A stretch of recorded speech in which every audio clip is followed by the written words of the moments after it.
I'm joined by the CEO of the Orange Bowl, as always, Eric Poms. This is an exciting time of the year. It's good to see you, especially exciting considering the semifinal matchup that you have, two historic programs. I mean, I've got to imagine from your perspective, it's hard to get more excited about this matchup than you are already.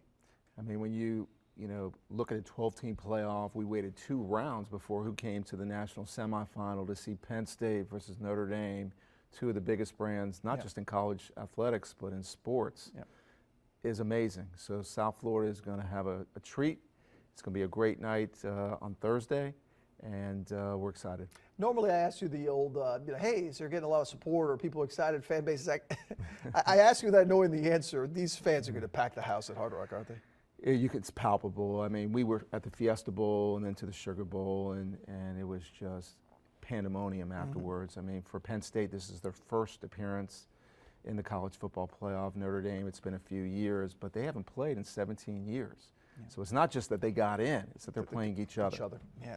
I'm curious, too, when you look at the 12-team playoff, and you and I talked about this for, it seems like 3 years. Every time you'd come on, the thought that it was going to get there.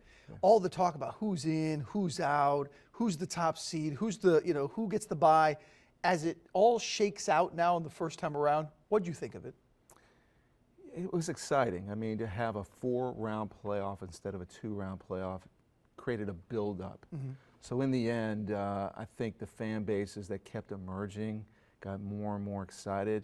For us, South Florida, we've always been fortunate to have a position in the college football playoff. Before that, the Bowl Championship Series.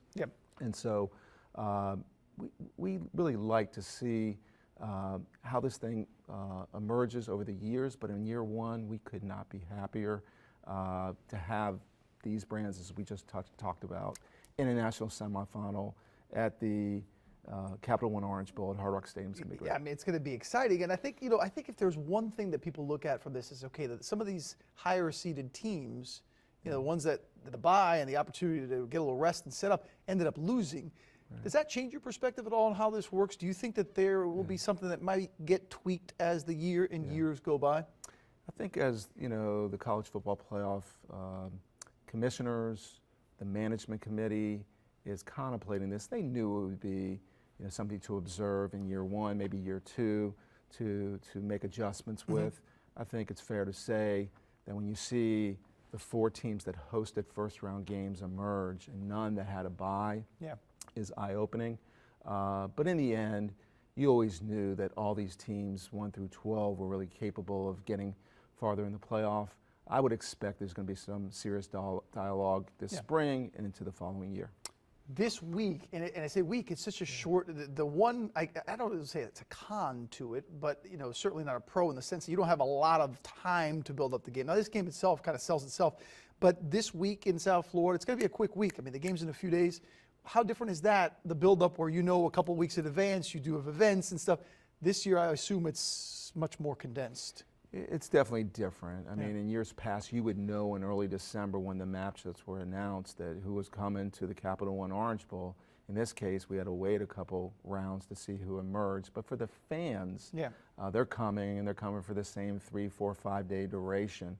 But for the institutions, some of them, I guess all of them in this case, had a first-round game.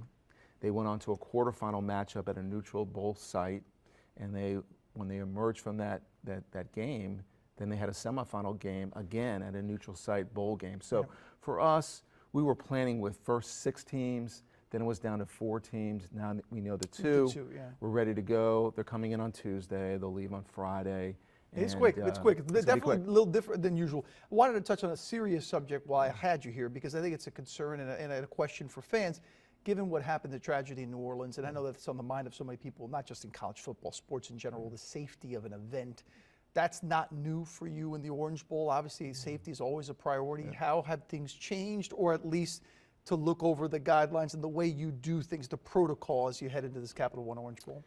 First of all, our thoughts and prayers are with the victims and the families, those that were impacted by New Orleans. The first responders were amazing there. For us, we're very fortunate that we have great law enforcement locally. We've been engaged with them constantly over the last week.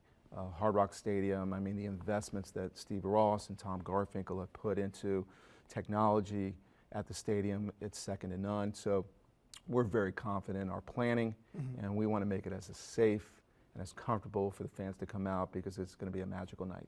Yeah, we certainly hope for that, and we certainly hope for a great game. Eric, it's always good to see you. We cannot wait. Thursday night at the Capital One Orange Bowl, Hard Rock Stadium. It will be packed. It will be exciting, and the winner will head to the national championship game. So a lot on the line.